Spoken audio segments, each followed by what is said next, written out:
colleghiamoci con il Veneto, troviamo Antonio Bertoncello, candidato in pectore del Partito Democratico al comune di Portogruaro, appunto, con Rosario Padovano. Prego. Grazie, prendiamo la linea dal Veneto. Abbiamo invitato Antonio Bertoncello, già sindaco di Portogruaro e prossimo candidato del centro-sinistra, per parlare di Piazza Marconi, perché Gianmarco Corellano, come presidente di commissione in provincia, ha detto l'altro giorno che ha recuperato i soldi per Piazza Marconi. Lei però non è d'accordo. Ma diciamo che ormai stiamo assistendo a delle situazioni... Mette in dubbio la paternalità di Corellano di questi finanziamenti? Non c'è dubbio, adesso però mi lasci un attimino spiegare perché. Prego, Mi lasci spiegare perché. Allora, Piazza Marconi ha ricevuto un contributo regionale di 486.000 euro in funzione di una legge che prevede contributi per le città murate. Abbiamo lavorato 1 anno e mezzo per raggiungere questo obiettivo e per avere queste risorse avevamo concordato con la Regione di avere 1 milione di euro, 500.000 euro nel 2008, 500.000 euro nel 2009.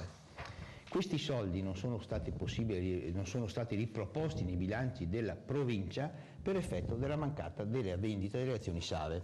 Abbiamo chiesto al Presidente Zoggia di almeno darci 200.000 euro per poter fare un primo stralcio di Piazza Marconi, che costa molto di più di 650.000 euro, per non perdere i contributi della Regione Veneto. Se Corellano ieri sera ha dichiarato a questa televisione che c'è una determina dirigenziale, vuol dire, visto che il bilancio della provincia di Venezia non è ancora stato approvato, vuol dire che questi sono risorse che erano a bilancio dell'anno precedente.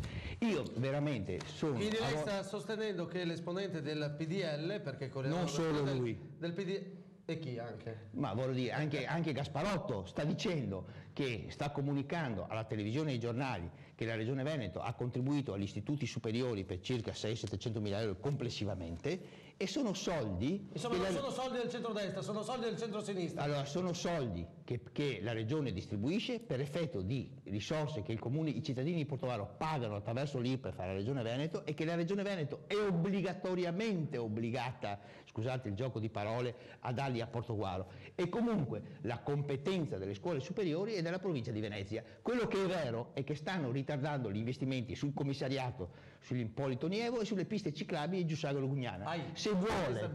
Se vuole, io la invito, siccome a loro continuo a fare l'invito e non vengono a discutere con me, si faccia promotore di un incontro con gli esponenti del centro-destra e facciamo un confronto. Facciamo un confronto però sui nostri schermi, perché magari. I cittadini, secondo me, sono stanchi di avere informazioni contraddittorie l'uno dall'altra senza poi riuscire a capire come stanno le cose. Benissimo, botti di fine anno dalla redazione veneta, grazie ad Antonio Bertoncello, la linea alla redazione centrale.